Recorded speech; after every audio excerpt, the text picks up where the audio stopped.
നിങ്ങൾ പ്രമേഹമുള്ളവരാണോ? അതേപോലെ തന്നെ 60 വയസ്സിൽ കൂടുതലുള്ള ആളുകളാണെങ്കിൽ തീർച്ചയായിട്ടും ഞാൻ ഈ പറയുന്നത് ശ്രദ്ധയോടെ കേൾക്കുക.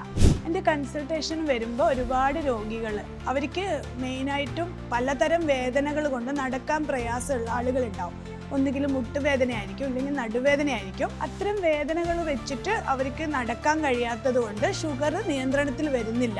അതിനെന്താണ് ഒരു പ്രതിവിധി എന്ന് എൻ്റെ അടുത്ത് രോഗികൾ ചോദിക്കാറുണ്ട്. അപ്പോൾ ഇത്തരം ബുദ്ധിമുട്ടുകൾ അനുഭവപ്പെടുന്ന ആളുകൾക്ക് വേണ്ടി ഞാൻ ഒരു ടിപ്പ് പറഞ്ഞു തരാം. ഡയബറ്റിക്സ് നിയന്ത്രണത്തിൽ കൊണ്ടുവരാൻ വേണ്ടിയിട്ട് നമ്മുടെ ഓൾറെഡി നമ്മുടെ റിഫ്ലക്സ് പോയിന്റ് നമ്മൾ നേരത്തെ ഡിസ്കസ് ചെയ്തതാണ്.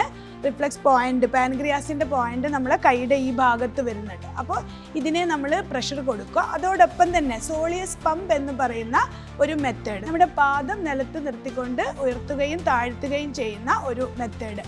അപ്പോൾ ആ ഒരു മെത്തേഡിൽ നമ്മൾ ഒരു 7 മിനിറ്റ് ചെയ്യുക.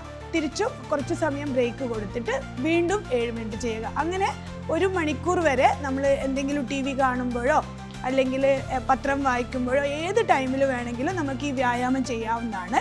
അപ്പോൾ ഇത് തീർച്ചയായിട്ടും റെഗുലറായിട്ട് ചെയ്യുമ്പോൾ നമ്മുടെ പാൻക്രിയാസ് റീഫങ്ഷൻ ചെയ്യുന്നതും നമുക്ക് രക്തത്തിലുള്ള പ്രമേഹം കുറയുന്നതായിട്ടും കാണാം. അപ്പോൾ നിങ്ങളിത് ചെയ്ത് നോക്കുക. എന്നിട്ട് അതിൻ്റെ ഫീഡ്ബാക്ക് കമൻറ്റ് ബോക്സിൽ അറിയിക്കുക. അപ്പോൾ keep your health, enjoy your wealth. Thank you.